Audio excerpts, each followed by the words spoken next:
नमस्कार, मैं हूं वेद प्रकाश। स्वागत है आप सभी का टीवी 45 पर। शहमात देख रहे हैं आप। लोकसभा चुनाव मुहाने पर खड़ा है, बस चुनाव आयोग की घोषणा का इंतजार है। देश भर की तमाम पार्टियां कमर कसकर तैयार हैं। देश के प्रधानमंत्री नरेंद्र मोदी ने नारा दिया है कि अब की बार 400 पार। वहीं विपक्ष मोदी सरकार को उखाड़ फेंकने के लिए कमर कस चुका है। 400 पार वाली बात पर समाजवादी पार्टी के अध्यक्ष अखिलेश यादव ने नारा दिया कि मोदी की 400 हार। राजनीतिक बात से पहले बात करते हैं मोदी सरकार के कार्यकाल की। जीडीपी के मामले में भले ही भारत दुनिया के टॉप 5 देशों में शामिल है, लेकिन जब सबसे अमीर देशों की बात होती है तो भारत का नंबर टॉप 100 में भी नहीं आता। जीडीपी पर कैपिटा रैंकिंग के आधार पर भारत का स्थान 129वां है। प्रति व्यक्ति आय मामले में भारत की स्थिति पड़ोसी देश बांग्लादेश और श्रीलंका से भी खराब।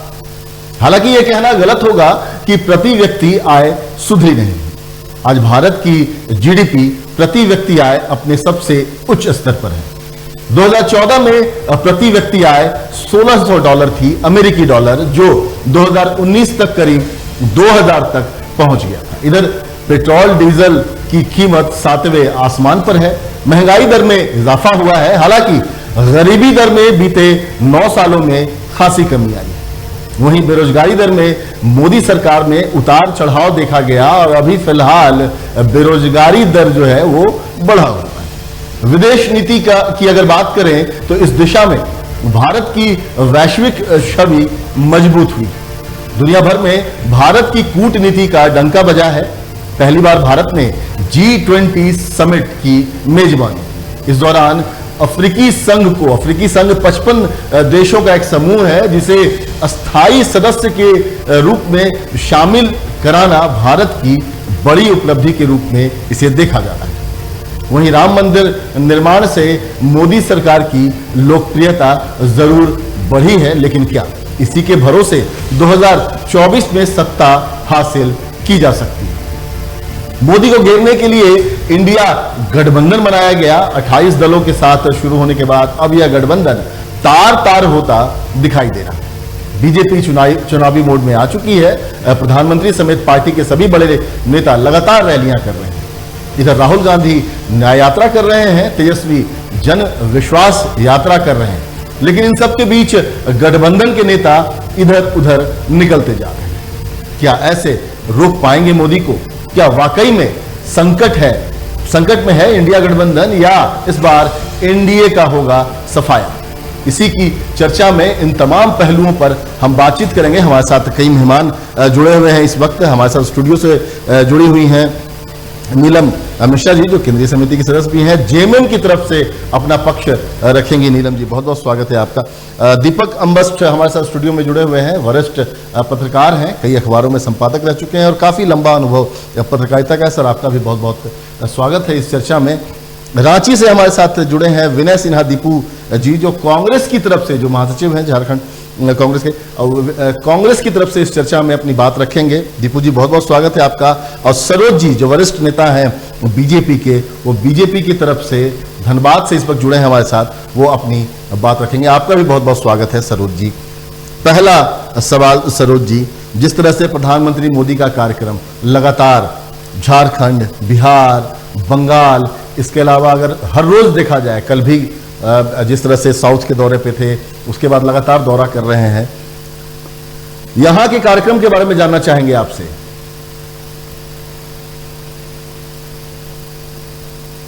देखिए, प्रधानमंत्री जी जब से देश के 2014 में प्रधानमंत्री बने, तब से लगातार लोगों के लिए, जनता के लिए, देश के लोगों के लिए और देश के विकास के लिए लगातार काम कर रहे हैं।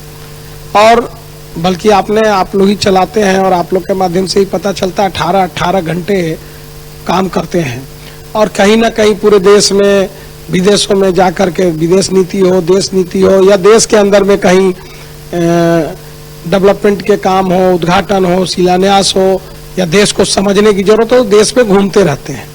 और आज कल जो है 1 तारीख को धनबाद की धरती पे आ रहे हैं और धनबाद में जो सिंदरी खाद कारखाना, जो उस समय जब ये श्यामा प्रसाद मुखर्जी उस समय उद्योग मंत्री थे और देश आजाद हुआ था तो पहला खाद कारखाना यहाँ लगा था, और उस समय का एक कारखाना जो मृत प्राय था उसे जीर्णोद्धार करके 6 गुना उसकी कैपेसिटी बढ़ा करके और फिर से उसका उद्घाटन हाल के रूप में हो रहा है। तो उसका उद्घाटन कल करने प्रधानमंत्री जी यहाँ आ रहे हैं, और जब यहाँ प्रधानमंत्री जी आ रहे हैं, पहली बार आ रहे हैं, राम मंदिर के भव्य निर्माण के बाद जब आ रहे हैं, तो देश धनबाद के गिरिडीह कोडरमा आसपास की जनता उन्हें, झारखंड की जनता उन्हें देखना भी चाहती है। तो उद्घाटन के बाद यहाँ सभा भी है बरबड्डा हवाई अड्डे पे, तो जनता उतावली है उनको देखने के लिए, जाने के लिए सब लोग जाएंगे।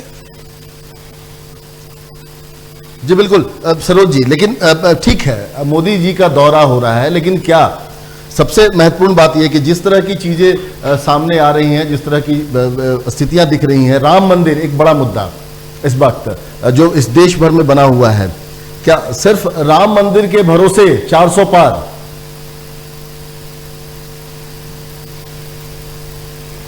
नहीं, देखिए राम मंदिर के भरोसे इससे पहले भारतीय जनता पार्टी 303 सीट जीत के आई है। इससे पहले 282 सीट जीती थी 14 में, अलायंस लेकर के 300 से ऊपर सीट जीती थी। अभी 303 सीट अकेले भाजपा की है, अलायंस लेकर के 350 के लगभग सीटें जीती हुई थी भाजपा।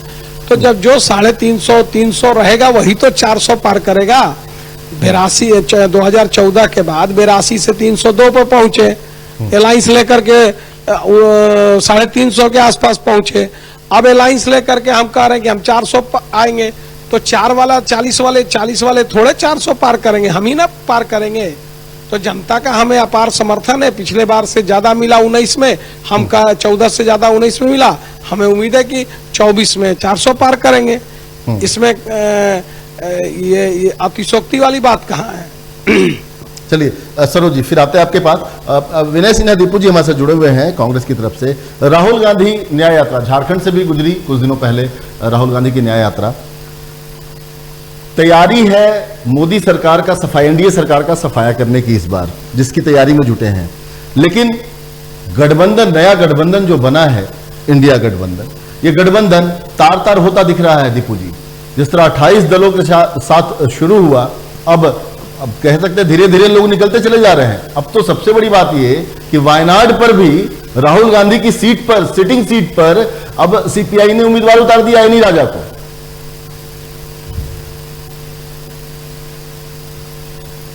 देखिए, कुछ अपवाद है। नीतीश कुमार ने पहल की, नीतीश कुमार फिर वो अपने जो उनका चरित्र रहा है उसके हिसाब से वो पलट गए। मैं ये समझता हूं कि इंडिया गठबंधन मजबूत है और जिनको आना है, जिनको जाना है, उससे बहुत फर्क नहीं पड़ता है। लेकिन यह बात जरूर है कि इंडिया गठबंधन के नेतृत्व में हम लोग बहुत अच्छा अपना सफलता प्राप्त करेंगे। और ये जो 400 सीटों की बात कर रही है भारतीय जनता पार्टी, 112 सीट में तो कहीं है ही नहीं। 543 सीट में 112 सीट में शून्य है। और आप ये समझ लीजिए कि भारतीय जनता पार्टी 400 पार कैसे करेगी। आप उठा करके उत्तर प्रदेश का देख लीजिए, अभी आपका 17 सीट कम है। आप उठा के देख लीजिए सब जगहों का, साउथ में क्या होगा। अभी जो झारखंड में आ रहे हैं, हम लोग प्रधानमंत्री का स्वागत करते हैं, आदरणीय नरेंद्र मोदी जी का, क्योंकि देश के प्रधानमंत्री है और हम सबों के प्रधानमंत्री है। तो हम लोग स्वागत करते हैं, लेकिन हम लोग कुछ आशा भी रखते हैं कि क्या ये चुनावी खोखलापन रह जाएगा, क्या ये चुनावी वादे करके चल जाएंगे। जैसे बिहार में उन्हें कितना करोड़ दे दी, इतना करोड़ दे दी, उसी तरह का भाषण देके चले जाएंगे कि सही मायने में झारखंड के विकास के लिए आप क्या, आप 2 काम आप कर दीजिए आदरणीय मोदी जी। पहला ये कि हमारा जीएसटी का पैसा, हमारा कोयला का रॉयल्टी का पैसा दे दे। अभी हम सुदृढ़ हुए हैं झारखंड में, हमारा फाइनेंशियल स्थिति ठीक हुआ झारखंड में, लेकिन हमको अगर आप मेरा पैसा जीएसटी का शेष, मैं आ रहा हूं, उसी पे आ रहा हूं, मैं ये कर दे। दूसरा, हमारे एचईसी के कर्मचारी वोट पे खिचड़ी खा रहे हैं एचईसी के मुद्दे को लेकर। मेरी बात मैंने पूरा कर दूं वेद भाई। एचईसी को आप कैसे करेंगे। आप अभी हमारे भाई बता रहे हैं कि श्यामा प्रकाश मुखर्जी जी का उद्योग मंत्री, अरे वो कांग्रेस के रिजिम में हुआ था, जवाहरलाल नेहरू प्रधानमंत्री हुआ करते थे। मैं ये कह रहा हूं कि भारतीय जनता पार्टी सारे एयरपोर्ट, सारे रेलवे, सारे चीज को बेच करके आप अपने मित्रों को दे रहे हैं। मैं यही आपके साथ समक्ष कहना चाहता हूं कि आप यहां के जो उद्योग किसी भी कारणवश खराब हो गए हैं, मृत पाए हो गए, उसका पुनर्जीवन कैसे दे। हमको केवल इतना ही चाहिए, हमारे पास वर्क ऑर्डर भेजिए, हमारे पास पैसे का कैसे हो, हम जमीन बेच करके एचईसी का काम चलाएंगे? नहीं, हमको किस तरीके से भी, किसी भी तरीके से हमारा उद्योग यहाँ के। दूसरा, केंद्र के बहुत सारे वैकेंसियां रही हैं, हमको यहाँ के लोगों को नौकरी चाहिए, वो नौकरी का क्या होगा? हमारे रोजगार की बात की, आप बेरोजगारी, आप 85% आप बोल रहे हैं कि हम 5 किलो अनाज दे रहे हैं, और अभी आपका एक आया कि 5% गरीबी रेखा रह गए। बड़ा दोनों जो है बड़ा अलग लग रहा है, लोगों को समझ में नहीं आ रहा है कि अगर गरीबी हट गई तो 85% लोग को आप 5 किलो अनाज क्यों दे रहे हैं? ये समझने के चाहिए। हम आदरणीय मोदी जी को विरोध ये कहते हैं कि आप कम से कम जिस प्रांत में आ रहे हैं, आप फिर उस प्रांत का याद रखिए इलेक्शन के बाद। अगर आप जीत करके 2 बार आए तो भारतीय जनता को नतमस्तक कीजिए कि आपने जिस तरह से लोगों को ठगा, जिस तरह से लोगों को बरगलाया, उसके बावजूद भी यहां के लोगों ने आपको मत दिया। आप यहां आ रहे हैं, आदिवासी हितों की बात कर रहे हैं, और यहां पर जो है मुख्यमंत्री को अस्थिर करके उसको जेल में डाल दिए। आप किस तरह करके आप आए तो आप बताएं कि हमारे यहां पर आप झारखंड के लिए क्या ला रहे हैं नया, झारखंड के गरीब आदिवासी मूलवासियों के लिए आप क्या देने जा रहे हैं, रोजगार के लिए क्या कर रहे हैं, यहां के गरीबों को उत्थान के लिए कैसे कर रहे हैं। आपकी सरकार रही है 18 साल भारतीय जनता पार्टी की। मैं ये समझता हूं कि सरोज जी से ही जवाब ले लेते हैं ना, उम्मीद ही नहीं, पूर्ण सरोज विश्वास जी से ही जवाब ले लेते हैं का पुनरुद्धार होगा। यहाँ के लोगों को विश्वास होगा कि जो आपने पहले कहा था वो सही मायने में ये 5-10 दिन में आप कर देंगे, जब तक चुनाव की घोषणा नहीं होती है। धन्यवाद जी। बिल्कुल आते हैं आपके पास दीपू जी। सरोज जी, मुद्दा है झारखंड के लिए क्या लेकर आ रहे हैं? कांग्रेस ने पूछा है सवाल।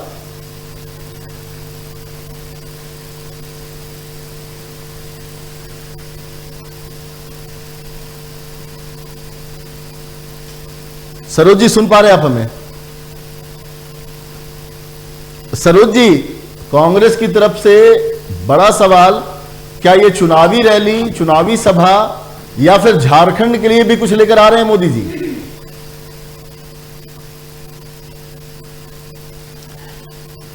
देखिए, दीपू जी को इस तरह का लगता है कुछ, या तो राजनीति में है लेकिन पढ़ते लिखते नहीं है, न्यूज देखते नहीं है, या चीजों का जानकारी नहीं।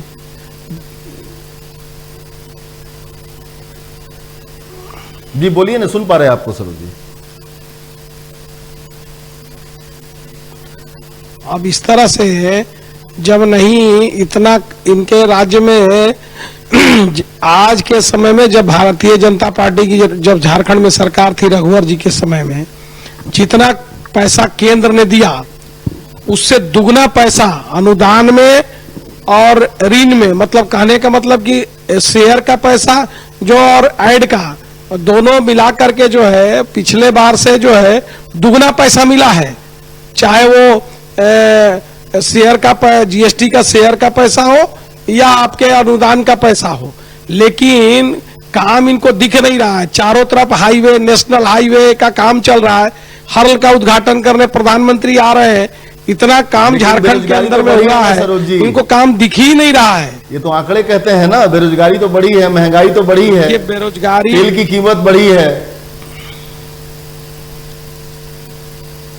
देखिए, एक बात मैं बता दूं आपको कि बेरोजगारी बढ़ी है। मैं बता दूं कि ठीक है कि सब लोग रोजगार सब लोगों को नहीं मिला, लेकिन करीब करीब पिछले समय से अभी तक 12 करोड़ नए रोजगार सृजन हुए हैं और 12 करोड़ लोगों को रोजगार मिले हैं। जब भारत की अर्थव्यवस्था 11वें नंबर पे थी और उसका जो है 150 लाख करोड़ का जब अर्थव्यवस्था छोड़ के गए थे मनमोहन सिंह जी सालाना, आज वो लगभग 400 लाख करोड़ का है। 2 गुना से 2-2.5 गुना बढ़ा है।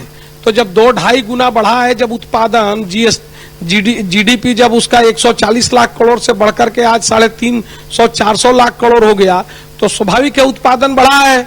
और जब उत्पादन बढ़ा है तो उत्पादन करने वाले लोगों को रोजगार भी मिला होगा। आज अर्थव्यवस्था, इनके समय में अर्थव्यवस्था, भारत सरकार का बजट जितना था आज वो लगभग बजट दुगना हो गया है, दुगना तिगुना बजट हो गया है। तो स्वाभाविक है कि उस बजट से काम हो रहे हैं, तो लोगों को रोजगार भी मिल रहा है। अर्थव्यवस्था 11वें नंबर से आज 5वें नंबर पर आ गई है, तो लोगों को बेहतरी भी आया है। तो इनको ये सब बात कौन बताए? ये लोग समझते नहीं है। ये लोग जो है करोड़ रुपया, 10,000 करोड़ रुपया जीएसटी का बाकी है हमारा झारखंड का, 10,000 करोड़। दूसरा ठीक है ना। और कोयला का रॉयल्टी का आपको मैं बताता हूं। हाँ, उसी का जवाब दे रहा हूँ। कोयला का रॉयल्टी की आप बात करेंगे, उसका जवाब दे रहे हैं। उसका आपके बोलने के पहले मैं जवाब दे रहा हूँ, क्योंकि आप लोग रोज ये बात बोलते हैं, ये बात रोज बोलते हैं आप लोग, इसलिए उसका जवाब सुन लीजिए ना। पहले उसी का जवाब तो हम आपसे लेना चाहते हैं।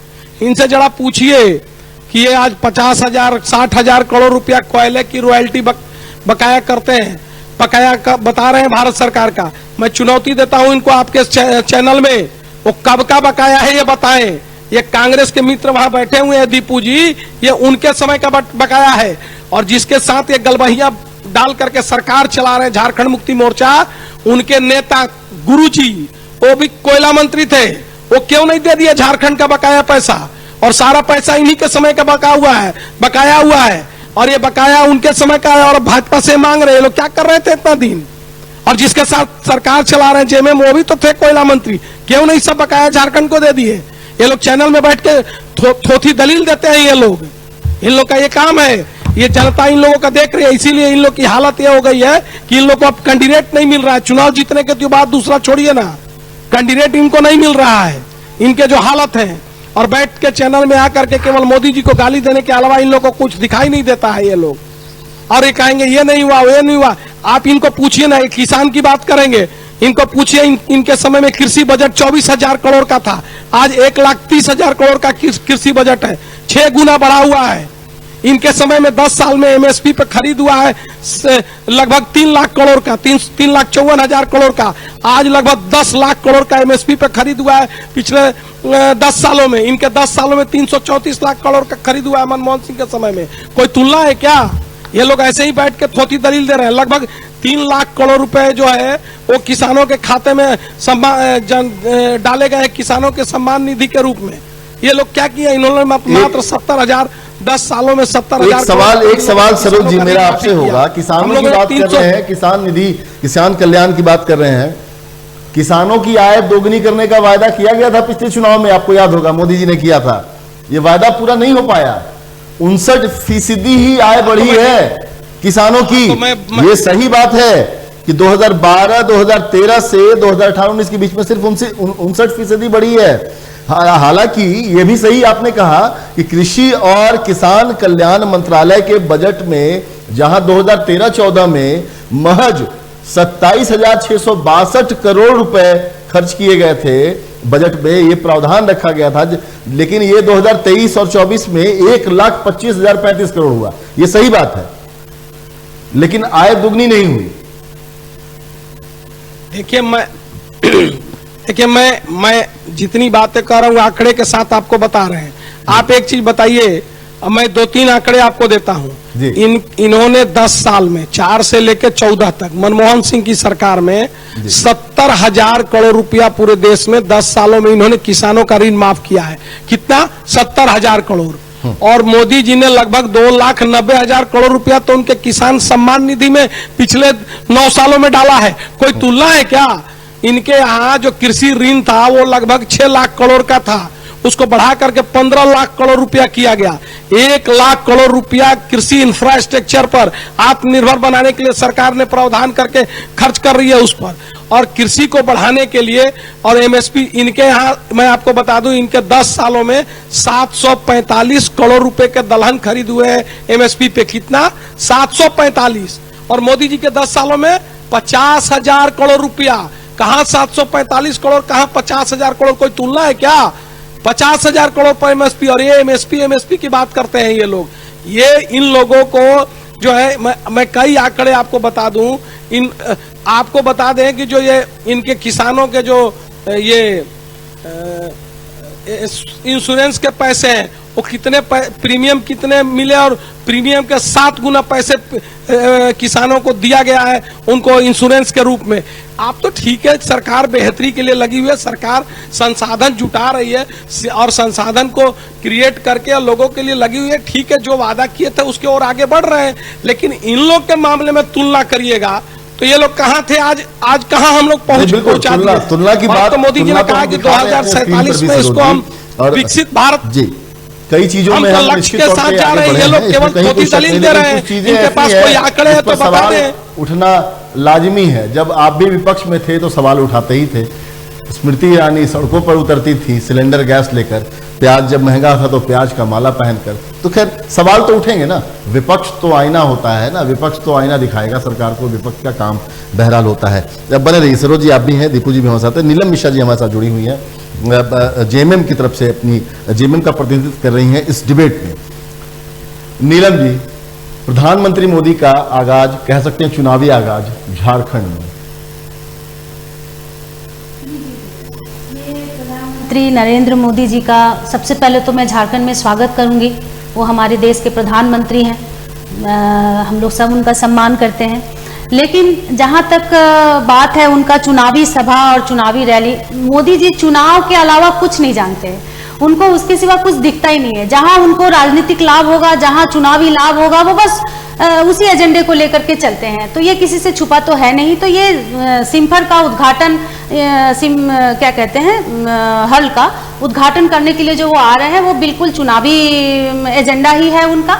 जहां तक आप लोगों को पता होगा कि ये 1988 में नेहरू जी ने इन्हें इसको हल को बनाया था और वाजपेयी जी के समय में इसको फिर से मतलब घाटे का प्रोजेक्ट बोल करके इसको बंद किया गया था, जिसको अभी पिछले 5 वर्षों में बनाने का काम किया गया और आज मोदी जी उसका कल उद्घाटन करने के लिए आ रहे हैं। लेकिन मैं तो यही चाहूंगी, नरेंद्र मोदी जी हमारे प्रधानमंत्री झारखंड आ रहे हैं, लेकिन झारखंडियों के लिए या झारखंड के लिए वो क्या सौगात लेकर के आ रहे हैं ये देखने वाली बात होगी। क्योंकि सिर्फ चुनाव पे चुनावी स्वार्थ को लेकर के प्रचार कर देना या मंच से मतलब घोषणा कर देना ये नहीं चलेगा। झारखंड के लोग अब इतने बेवकूफ नहीं है कि जिस तरह से आप बिहार या अन्य राज्यों में जाते हैं और कई प्रकार की घोषणा, चुनावी घोषणा करके आते हैं और फिर वो फीसदी दिखता है, वो जमीन पे उतरता दिखता नहीं है। तो झारखंड में ये नहीं चलेगा। आपको बताना होगा कि आखिर 1,36,000 करोड़, लाख सरोज जी कुछ भी बोल ले कि ये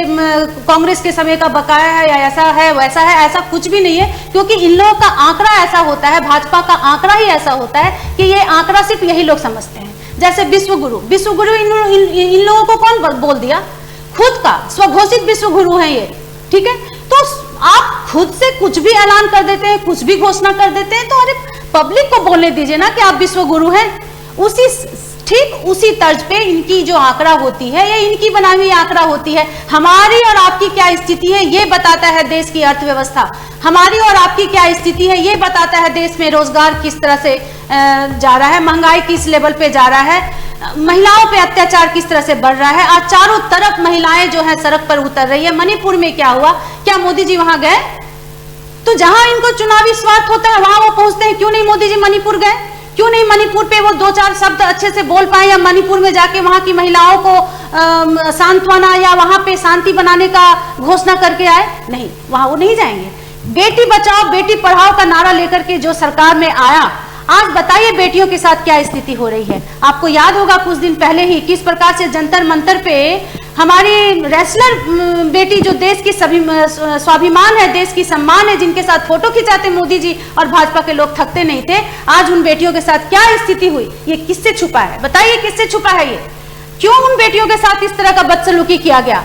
वही बृजभूषण सांसद में, बृजभूषण सांसद पे मतलब एक राक्षसी हंसी हंस रहे हैं। जहां पे महिला सड़क पर है, इंसाफ मांग रही है मोदी जी से, वहां पे उस गुनहगार को मतलब चार्जशीट जिसमें दोष आरोप सिद्ध हो चुका, वैसे सांसद को लेकर के मोदी जी संसद भवन का उद्घाटन में उन्हें एक सम्मानजनक स्थान पे बिठाते हैं या अपने साथ रखते हैं। तो ये तो है मोदी जी का चरित्र और भाजपा का चरित्र। हम देखिए प्रधानमंत्री का सम्मान करते हैं, लेकिन प्रधानमंत्री सिर्फ भाजपा के प्रधानमंत्री नहीं है, प्रधानमंत्री देश के एक एक लोगों का प्रधानमंत्री है, 140 करोड़ जनता के प्रधानमंत्री हैं, तो इनको एक एक जन के बारे में सोचना होगा। अर्थव्यवस्था पे बात ये लोग करते हैं। आज बताइए गरीबी किस स्थिति में लोगों 80 करोड़ लोगों को ये लोग अनाज दे रहे हैं, तो ये तो साबित करता है ना कि आखिर 80 करोड़ लोगों को आप अगर 5 केजी चावल के लिए मोहताज करके रखे हैं तो देश की स्थिति क्या है। आज बेरोजगार, पिछले 40 सालों में बेरोजगार दर सबसे भयावह हो चुका है। महंगाई आप लोग देख रहे हैं किस तरह से, petrol, diesel, gas cylinder, Ujjwala योजना के नाम पे इन लोगों ने गैस सिलेंडर बांटने का काम किया, लेकिन उसके बाद आज देखिए गैस सिलेंडर की क्या स्थिति बनी हुई है। क्या जिस गरीबों को आपने गैस वितरण किया उज्ज्वला योजना के नाम पर, महिलाओं को ठगने का काम किया, क्या वो महिला जो 400 रुपए में गैस खरीदती थी, क्या आज वो 1100 रुपए का गैस खरीदने की स्थिति में है? तो ये सारी योजना है। और झारखंड में आप आकर के झारखंड को क्या दे रहे हैं? झारखंड से आप एम्स, आप कमिटमेंट कीजिए कि झारखंड को आप एम्स देंगे, आप कमिटमेंट कीजिए कि झारखंड में आप एयरपोर्ट खोलेंगे, आप कमिटमेंट कीजिए कि यहाँ पे फ्लाईओवर बनेगा, आप कमिटमेंट कीजिए कि 1,36,000 यहाँ के लोगों को आप दे करके जाएंगे। आप यहाँ पे शांति व्यवस्था के लिए क्या करेंगे? आप यहाँ पे जो षड्यंत्र करके मुख्यमंत्री को अंदर भेजने का काम किए हैं, उनके लिए आप क्या करेंगे? ये सारी घोषणा मंच से हम लोग सुनना चाहते हैं। आज झारखंड का एक एक लोग हेमंत सोरेन के साथ जो बदसलूकी हुई उससे पीड़ित है और सब सड़कों पे है, न्याय की मांग कर रहे हैं, न्याय की गुहार कर रहे हैं। आज हमारी पार्टी के एक एक, झारखंड मुक्ति मोर्चा के एक एक कार्यकर्ता, एक एक लोग, जो जनप्रिय नेता हमारे मुख्यमंत्री हेमंत सोरेन जी को षड्यंत्र करके जो जेल में भेजने का काम किया, आज न्याय यात्रा कर रहे हैं, संकल्प सभा कर रहे हैं। हर देवी देवता हो, चर्च हो, गुरुद्वारा हो, सब जगह जाकर के, सरना धर्म हो, सब जगह जाकर के वो लोग पूजा पाठ कर रहे हैं कि हमारे हेमंत सोरेन जी के साथ न्याय हो, उनको वो सही सलामत हम लोगों के बीच में आए। तो मोदी जी से तो ये सब सारा एक्सपेक्ट हम लोग करेंगे कि आप अगर झारखंड में कदम रख रहे हैं तो झारखंड को सही मायने में आपका सौगात क्या होगा, ये हम लोग देखना चाहेंगे। चलिए बिल्कुल सरोज जी से इसका हम जवाब लेंगे। हमारे साथ दीपक सर अभी हमारे साथ बने हुए हैं, वरिष्ठ पत्रकार हैं दीपक जी। जिस तरह की चीजें, मोदी का दौरा, चुनावी मोड में तो पूरा देश आ चुका है, इसमें कहीं कोई शक नहीं, लेकिन मोदी लहर को रोकने के लिए, मोदी लहर मैं इसलिए कह रहा हूं कि 2014 की तुलना में 2019 में देखेंगे तो एक लहर ही था, और उसी लहर को बरकरार नहीं बल्कि और बड़ा बवंडर रूप देने की कोशिश की जा रही है बीजेपी की तरफ से।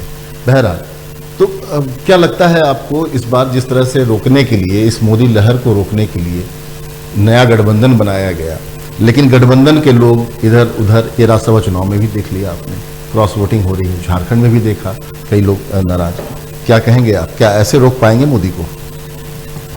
देखिए वेद जी,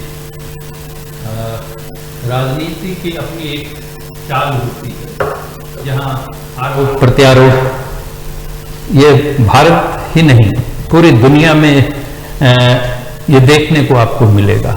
आपने जो सवाल किया कि जो विपक्ष ने गठबंधन बना रखा है, तो विपक्ष को देख के ही ये पता चलता है कि उसकी वो तैयारी नहीं है, या उसने जो तैयारी की कोशिश की वो अधूरी रह गई। नीतीश कुमार इनको छोड़ के चले गए, पंजाब में इनका गठबंधन नहीं हो पा रहा है, दिल्ली में केजरीवाल साहब का जो राजनीतिक तौर तरीका है, ठीक है कि उनके साथ सीटों का बंटवारा हुआ है, 4-3 का, लेकिन जब आप चुनाव में जाएंगे तो आपको पता चलेगा कि इस गठबंधन में ईमानदारी कितनी थी। आज के समय में ऐसा आपको विपक्ष में कोई नेता नजर नहीं आएगा कि गठबंधन तो हो जाए, गठबंधन होना और वोट का ट्रांसफर होना, ये दोनों दो चीजें होती हैं, और ये कहीं से अब तक नजर नहीं आता है, क्योंकि जो सत्ता में है या विपक्ष में है, हमारे पास बैड और वर्स्ट में चुनाव का ही एक जरिया है, हमारे पास गुड और बैड में चुनाव का कोई ऑप्शन नहीं है। तो जो सत्ता में है वो सत्ता में है, और जो विपक्ष में है वो विपक्ष में है। तो विपक्ष का जो गठबंधन है वो अपना वोट ट्रांसफर क्या करा सकता है उस गठबंधन के पक्ष में। अभी तक तो जो मैंने देखा है, मेरा पत्रकारिता में 41 वर्षों का अनुभव है, मैंने दर्जनों चुनाव देखे हैं, गठबंधन देखे हैं, पार्टियों को एक दूसरे से मिलते और अलग होते हुए देखा है। पार्टियां मिल जाती हैं लेकिन उनके वोटर के मन में कभी वो विश्वास नहीं पैदा कर पाती हैं कि मैं उनके साथ हूं, आपको उनके पक्ष में वोट देना है। आप पिछले चुनावों में भी देखेंगे तो चुनाव के बाद ये बातें सतह पे आती हैं कि पार्टियां तो मिली हुई थी लेकिन उनका वोट जो था, उनका जो कैडर था, उन्होंने ये मेहनत नहीं की कि उनका वोट जिनके साथ गठबंधन है उसमें ट्रांसफर हो। और ये सिर्फ भाजपा या कांग्रेस की बात मैं नहीं कर रहा हूं, भाजपा के भी साथ वही समस्या है। आपने देखा होगा कि सिल्ली का उपचुनाव आपके ध्यान में हो, है ना, जब रघुवर दास की सरकार थी और सुदेश महतो चुनाव लड़ रहे थे, पूरी सत्ता चुनाव लड़ रही थी, सुदेश महतो हार गए। गठबंधन था भाजपा के साथ, लेकिन आप वोट ट्रांसफर, क्योंकि लोगों में अपने नेताओं के प्रति विश्वास की भारी कमी है और इसका खामियाजा मुझे जो दिखता है वो इंडिया गठबंधन को भी शायद देखना पड़ जाए। बिल्कुल, जो स्थितियां नजर आ रही है, बिल्कुल। सरोज जी, नीलम मिश्रा जी ने भी सवाल पूछा था और विनय सिन्हा जी से तो आपने ही कई सवाल पूछ लिए थे, लेकिन विनय सिन्हा दीपुई से भी हम जवाब लेंगे इसका। लेकिन एक जो महत्वपूर्ण चीजें निकल कर आ रही है, इस पे आप तीनों से, चूंकि तीनों आप लोग अलग अलग राजनीतिक दल से संबंध रखते हैं, तीनों से आप लोगों से सवाल कि ये जो विश्वसनीयता, वोट पोलराइजेशन की बात बार बार होती है, वोट को कन्वर्ट करने की बात होती है, मुद्दे अपनी जगह पर है, चेहरा अपनी जगह पर है, दल अपनी जगह पर है, लेकिन इस तरह से जो स्थितियां नजर आ रही है बीते कुछ एक महीने की अगर बात करें, 1.5 महीने की बात करें, तो जिस तरह से राजनीति में परिवर्तन देखने को मिला है, बार बार परिदृश्य बदल रहे हैं, कौन कब किसके साथ होगा ये खुद उन्हें पता नहीं होता। कुछ घंटे पहले गीता कोड़ा को ही देख लीजिए ना, कुछ घंटे पहले आदित्यपुर में बैठकर कांग्रेस का बखान कर रही थी, 1 घंटे के बाद वो बीजेपी में बाबूलाल जी के साथ कांग्रेस पर निशाना साध रही थी। तो बहरहाल ये सारी चीजें चलती हैं, राजनीति है, राजनीति की तो ताता ताता थैया, ये सब चीजें चलती हैं, इसमें कहीं कोई बड़ी बात नहीं है। लेकिन क्या इस तरीके से वोट को कन्वर्ट करना ये बहुत बड़ी बात है, कि क्या वाकई 400 पार इस तरीके से हो पाएंगे? देखिए, आपने जेएमएम की नेत्री ने जो पूछ रही थी, आप देखिए ये लोग किस तरह से, आपके चैनल में ही बोल रहा हूं मैं, आपके बात को भी जवाब देता हूं बहुत कम समय में। आप अभी ये देख रही थी, इतना लंबा चौड़ा भाषण उन्होंने दिया, मैं 2-3 बातें कहूंगा। उन्होंने कहा कि मैं घोषणा चाहती हूं प्रधानमंत्री के हाथ से कि एम्स मिले। अरे भैया, प्रधानमंत्री जी ने देवघर में एम्स दे दिया। मैं घोषणा चाहती हूं कि घोषणा चाहती हूं कि एयरपोर्ट मिले, एयरपोर्ट बन गया है। आप घोषणा चाहती है नेशनल हाईवे बने, सारे तरफ बन रहे हैं। ये क्या बात आप कर रही हैं चैनल में? ये तो सब हो गए जिसकी आप घोषणा की बात कर रही हैं। आप 2014 तक 74 एक बीच में, अरे बीच में मत बोलिए ना। अरे ये सब झारखंड में ही हुआ है, लगता है आप झारखंड में नहीं रहती हैं। अरे आप झारखंड में नहीं रहती है, लगता है आप झारखंड में नहीं रहती है, सब झारखंड में ही हुआ है।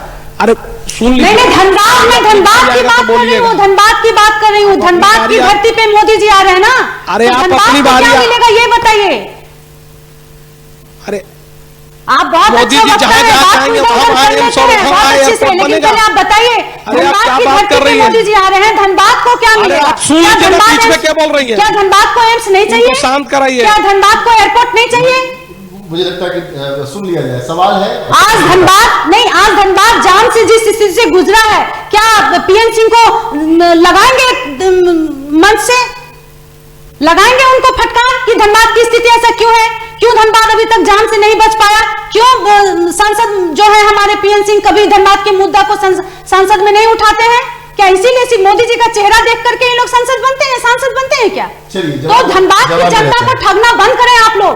धनबाद की जनता अब जाग चुकी है, पीएन सिंह को भी देख ली है और राज सिन्हा जी को भी देख ली है। यहाँ के विधायक, यहाँ के सांसद कई सेशन से यहाँ पे रहे हैं, लेकिन धनबाद को सिर्फ लूटने का काम किया है। इसलिए मोदी जी से हम लोग आशा रखते हैं कि धनबाद को सौगात क्या देंगे वो। आप झारखंड की बात मत करें। जवाब लेते हैं। जवाब सरोज जी।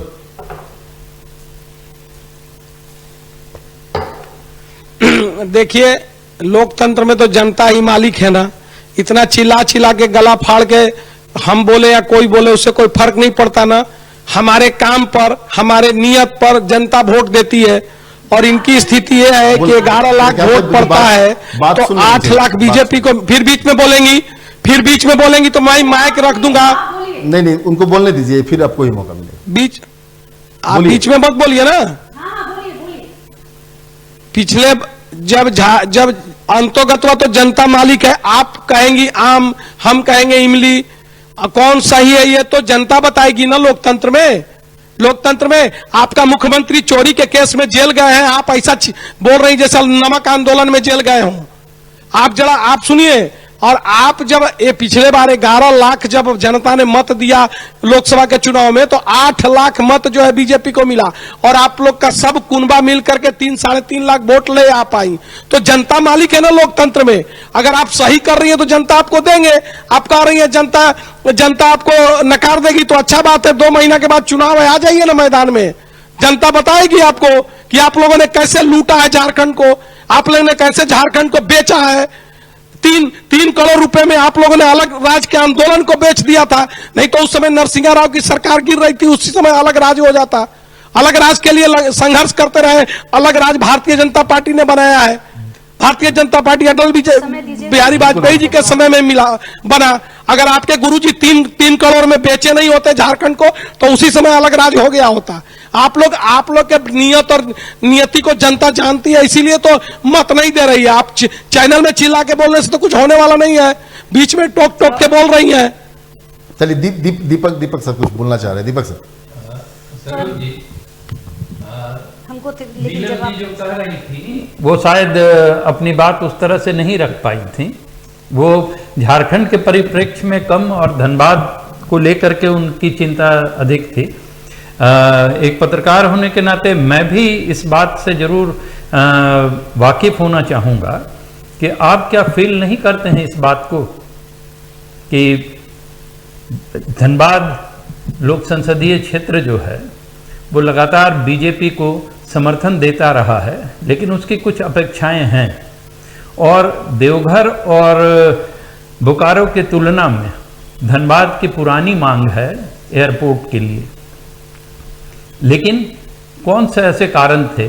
आपकी सरकार है, आपके सांसद हैं, आपके विधायक हैं, फिर क्यों नहीं ये बातें हो पाती हैं? आप देखेंगे, आप धनबाद के निवासी हैं, मैं तो देखता हूँ, मैं 1964 से मैं धनबाद को देख रहा हूँ, बहुत परिवर्तन नहीं दिखता है। दूसरे शहरों में जाएं, कुछ आपको जरूर परिवर्तन दिखेगा, लेकिन इतनी घोषणाओं के बाद, इतनी बातों के बाद एक गया पुल में अंडरपास नहीं बन पाता है, एक आपको फ्लाईओवर नहीं मिल पाता है। तो ये कहीं ना कहीं जो स्थानीय प्रतिनिधि हैं हमारे, उन पे जरूर विचार करना चाहिए, उनको जरूर सोचना चाहिए कि मैंने क्या दिया।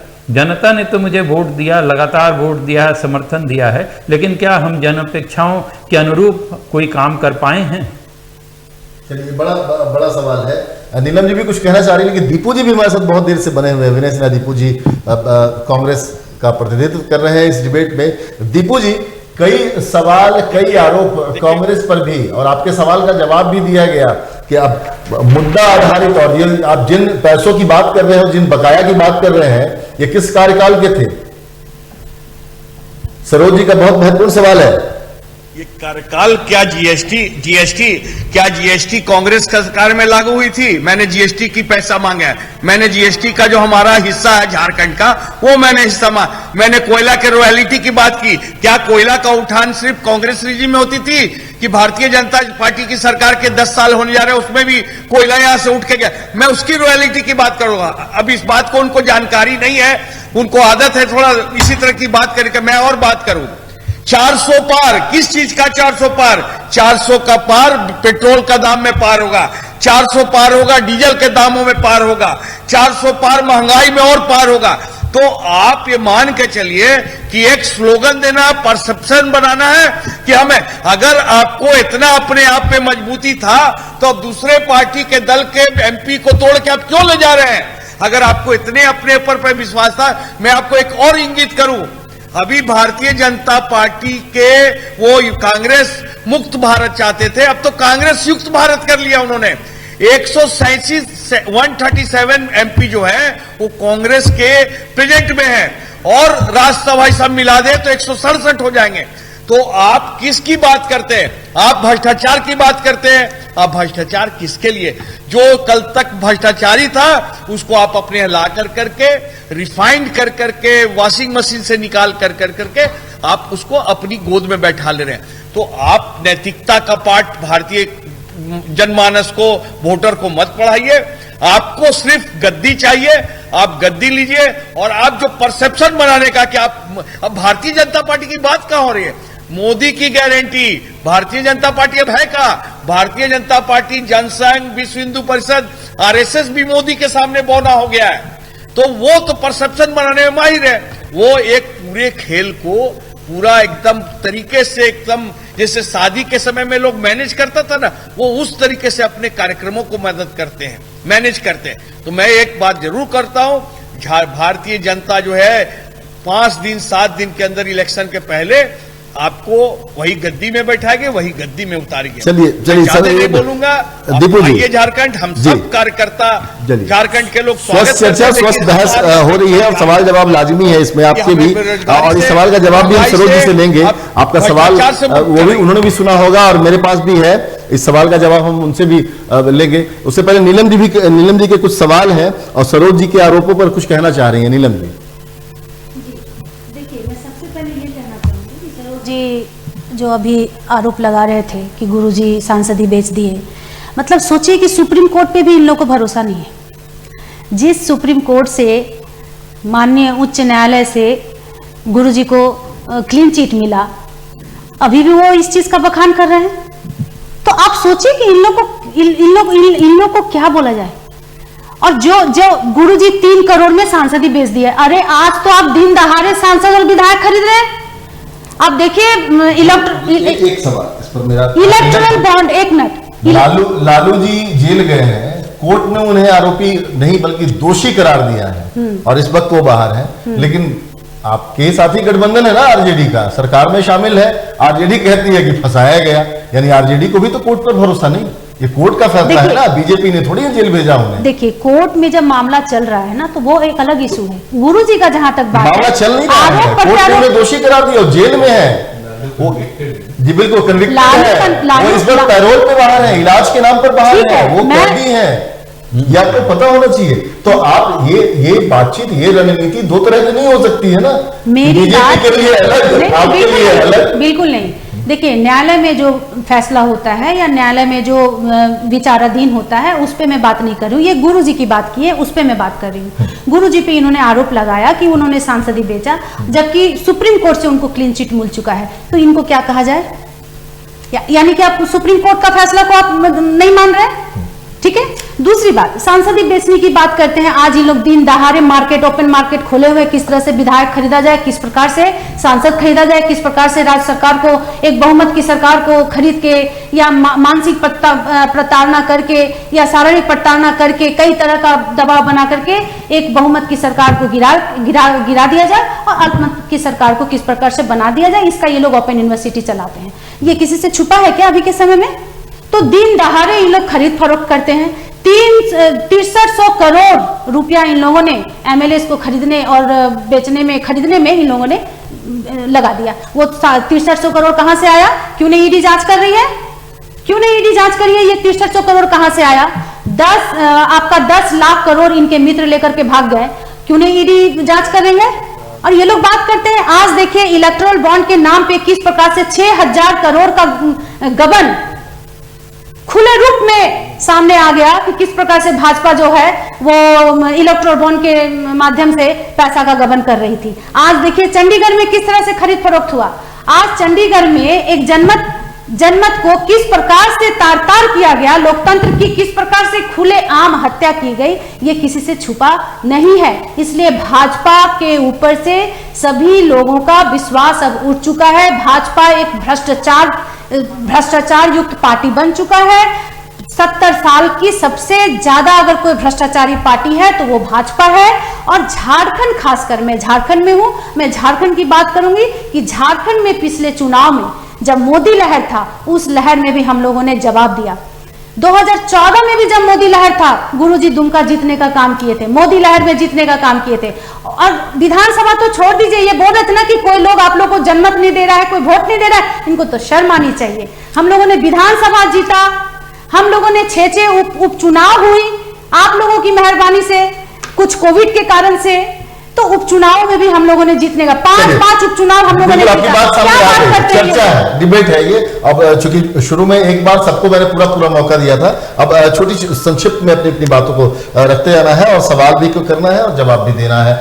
दीपक, आप कुछ बोलना चाह रहे थे? दीपक, मैं कह रहा हूं कि ये जो भारतीय राजनीति में सरकार गिराने, विधायक खरीदने, ये कोई नया चरित्र नहीं है। अभी नीलम जी जो कह रही थी, मैं उनको याद कराऊं, 70 से 80 के दशक में और 70 से 50 के दशक में अगर आप देखेंगे तो भारतीय राजनीति में तब कांग्रेस ही अकेली पार्टी हुआ करती थी और 60 दफे सरकारें गिराई गई हैं। 60 दफे बहुमत की सरकारें गिरा दी गई और इसमें 50 दफे सिर्फ इंदिरा गांधी के पीरियड में, वो दक्षिण की हो, उत्तर की हो, उड़ीसा की हो या महाराष्ट्र की हो, यहाँ तक कि शरद पवार जो आज उनके साथ हैं, उनकी सरकार भी बहुमत में होते हुए गिरा दी गई थी। तो ये भारतीय राजनीति का एक पुराना चरित्र है, इसमें बहुत बदलाव की गुंजाइश नहीं दिखती है। सिर्फ फर्क इतना आपको दिखेगा कि जो सत्ता में है वो आज के डेट में दोषी है और हमारी जो भारतीय मानसिकता है वो पुरानी चीज़ों को भूल जाने में बहुत विश्वास करती हैं। तो इसलिए ये इस डिबेट में जो बातें हो रही हैं खरीद फरोख्त की, सरकारें बनाने, सरकारें गिराने की, तो ये हमारे आज़ादी के बाद से ये चरित्र हमारा बना हुआ है और ये मुझे लगता है कि आगे भी चलता रहेगा। बिल्कुल। अब सरोज जी, बहुत सारे सवाल इस वक्त आपके लिए। दूसरे दलों को, कांग्रेस का आरोप, दूसरे दलों को क्यों तोड़ रहे हैं? बीजेपी क्या दूध की धुली है? जो जाते हैं बीजेपी में सब दूध के धुले हो जाते हैं और ये देखा भी गया। नीलम जी कहती है कि सांसदों को खरीदा जा रहा है, विधायकों को खरीदा जा रहा है, खरीद फरोख्त हो रही है। एक सवाल मेरा भी, क्या वाकई बीजेपी एक ऐसी गंगा है जहां पर सबके जाते ही दूध के धुले हो जाते हैं? क्योंकि बाबूलाल मरांडी जी ने, आपको याद होगा कि जिस दिन गीता कोड़ा शामिल हुई बीजेपी में, उसके पहले तक मधु कोड़ा पर आरोपों की बौछार बीजेपी करती थी, कहीं इसमें कोई शक नहीं, और वो सारे रिकॉर्ड में है सोशल मीडिया पर। लेकिन उनके शामिल होने के बाद ही ये सारे अधिकारियों पर बात आ गई। बाबूलाल मरांडी जी ने एक पोस्ट किया, एक नहीं एक के बाद एक कई उनके पोस्ट आए, जिसमें उन्होंने कहा कि ये सब उन्हें फंसाया गया है। एक आदिवासी मुख्यमंत्री को उस वक्त जो थे उनको फंसाया गया। तो क्या वाकई बीजेपी एक ऐसी गंगा है जो दूध की धुली हुई है? एक बहुत महत्वपूर्ण सवाल है।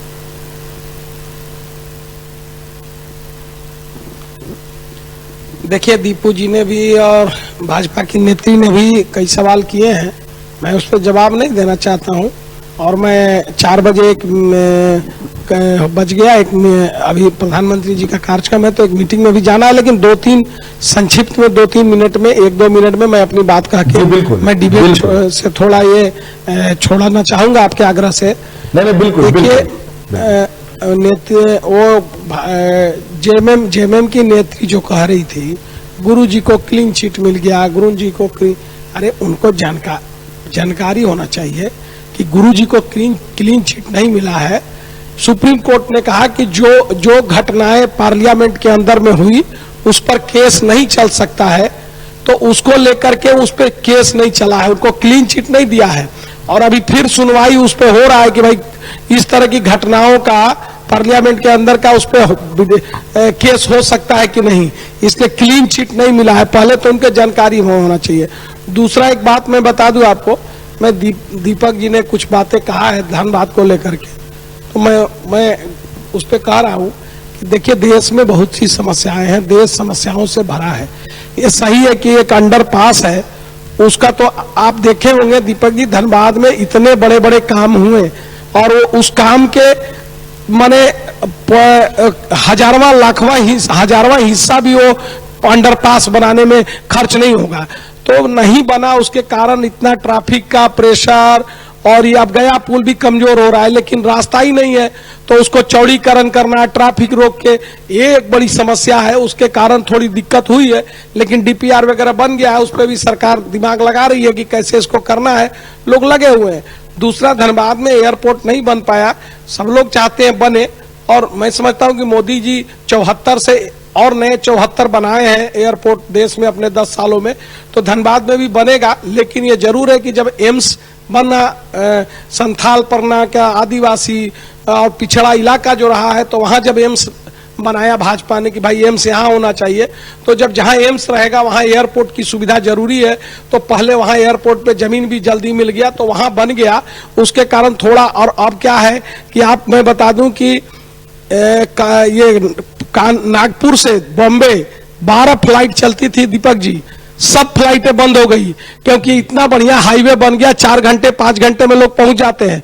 तो उसी तरह से अगर देवघर में एयरपोर्ट है, बगल में दुर्गापुर में है, यहाँ राजधानी लगातार है, तो अगर एयरपोर्ट बने तो उसका वो चले भी। अब देखिए देवघर में बन गया है, पैसेंजर नहीं मिल रहे, तो कई तरह की समस्याएं हैं, लेकिन देवघर धनबाद में चलेगा। मैं जानता हूं यहाँ लोग जाने वाले हैं, लेकिन बगल बगल में 2 जगह हो गया है, और वो जो पुराना एयरपोर्ट है उसमें जगह भी अब एक्सटेंशन का नहीं है, तो फिर नए जगह पे कहीं ना कहीं जरूर प्रयास होगा। और मोदी जी ने किया है तो आगे भी होगा, ऐसा नहीं है। उम्मीद करना चाहिए कि जब इतना उन्होंने किया है, ध्यान में चीजें हैं, तो इसको भी हम लोग आगे करेंगे। बाद बाकी कांग्रेस जेएमएम के मित्र ऐसे ही आरोप प्रत्यारोप लगाते रहेंगे, उनको लूटने से फुर्सत नहीं है, तो उनकी बातों का जवाब मैं देना नहीं चाहता, उनकी बातों का जवाब जनता देगी। बहुत बहुत धन्यवाद। के लूट भ्रष्टाचारी पे इन्होंने जवाब नहीं दिया। एक सवाल महत्वपूर्ण सवाल जो मेरा था सरोज जी, उसका जवाब सिर्फ दे दें आप। मैं जानता हूं कि भाजपा में जाते ही लोग काफी व्यस्तता आपकी है, निश्चित तौर पर नीलम जी काफी व्यस्तता आपकी होगी चूंकि प्रधानमंत्री का दौरा। एक संक्षिप्त में इसका जवाब कि बीजेपी क्या वाकई दूध की धुली है, ये आरोप लग रहे हैं बीजेपी पर, कांग्रेस की तरफ से भी, जेएमएम की तरफ से भी। सवाल हमारा भी है। वो लगता है सरोज जी, चूंकि प्रधानमंत्री मोदी का दौरा है, जाहिर सी बात है बहुत प्रेशर। बहुत बहुत शुक्रिया सरोज जी हमारे साथ जुड़ने के लिए। और विनय सिन्हा दीपू जी भी हमारे साथ जुड़े हुए थे, उनका भी बहुत शुक्रिया, वो भी इसी कार्यक्रम में। बहरहाल अब नीलम जी हमारे साथ है। नीलम जी कुछ कह रही थी आप?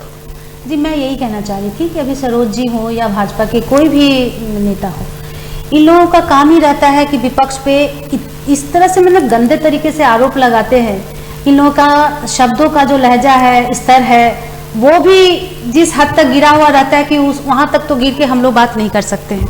अब आप ही बताइए कि जिस भ्रष्टाचार के नाम पे हेमंत सोरेन जी को अंदर भेजा गया, अभी वो सरोज जी बता रहे थे ना कि वो कोयला खा गए और ये खा गए, मतलब क्या शब्द, क्या मतलब किस तरह का शब्दों का इस्तेमाल करते हैं ये लोग। हेमंत सोरेन जी पे जिस जमीन का आरोप लगा है वो भूईहर जमीन है, वो सब जानता है, वो उजागर हो चुका है कि वो भूईहर जमीन है। वो जमीन को ना खरीदा जा सकता है ना ट्रांसफर किया जा सकता है। और वो जो सीओ जिस पे आरोप लगा था कि वो जमीन में कुछ गड़बड़ करने का काम कर रहा है, वैसे लोग उस शख्स पे मैं नाम नहीं लेना चाहूंगी, आप लोग सबको मालूम है, उस पे हेमंत सोरेन जी ने ही केस किया था, जिसके लिए ही भाजपा उसको इस्तेमाल किया कि तुम उस पे आरोप लगाओ, तुम हेमंत को घेरो। वो सरकारी गवाह बन के हेमंत सोरेन का नाम ले लिया कि हाँ इस जमीन के साथ उनका भी संलिप्तता है। तो आप किसी के कहने पे आप किसी को अरेस्ट कर लोगे, एक सिटिंग मिनिस्टर को आप अरेस्ट कर लोगे। हाँ, ये कौन सा कानून है, ये कौन सा नियम है? जवाब लेने के लिए हमारे साथ सरोज जी भी नहीं है। थोड़ा सा मैं बताती हूँ आपके माध्यम से, मैं लोगों को भी बताना चाहती हूँ कि ऐसे सिटिंग, समय की कमी है, संक्षिप्त में एक मतलब सिटिंग मुख्यमंत्री को आप इस तरह के आरोप में आप राजभवन से गिरफ्तार कर लेंगे, ये कौन सा तानाशाही आ गया है हमारे देश के अंदर।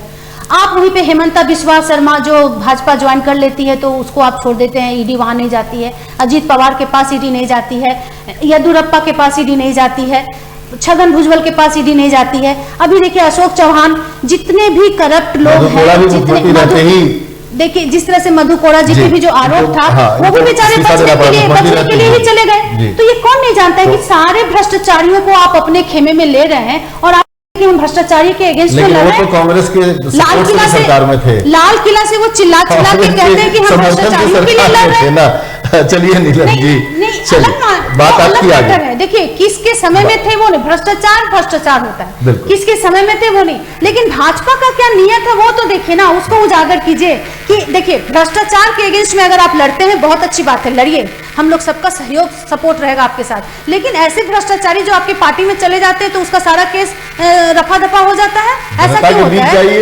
एक तो बढ़िया मंच है ना, राजनीति में तो एक बहुत बढ़िया मंच है, जनता के बीच जाइए, अपनी बात रखिए और खुलकर अपनी बात को कन्विंस कीजिए, जनता कन्विंस हो जाती है आपकी बात से, सत्ता में आइए, फिर वैसे लोगों पर कार्रवाई कीजिए। इसलिए हम जनता के दरबार भी जा रहे हैं, जनता सब देख रही है, यहाँ की निर्णायक बिल्कुल वो फैसला करेगी। पूरा भरोसा यहाँ की जनता पे। दीपक सर आखिरी कमेंट आपसे जी। तमाम चीजों को जो मैंने अभी तक सुना, आरोप प्रत्यारोप हैं, सत्ता से बाहर और सत्ता में आने का एक जो जरिया है वो चीजें थी, लेकिन हर पार्टी कहती है कि विकास नहीं हो रहा है, गरीबी बढ़ रही है, 5 किलो अनाज क्यों देना पड़ रहा है, बेरोजगारी है, लेकिन जो मूल समस्या है उस पर एक मंच पे आने के लिए कोई तैयार नहीं है, और वो है जनसंख्या। बिल्कुल, अगर देश, बहुत बड़ी समस्या, अगर संसाधन देश का सीमित है और जनसंख्या असीमित,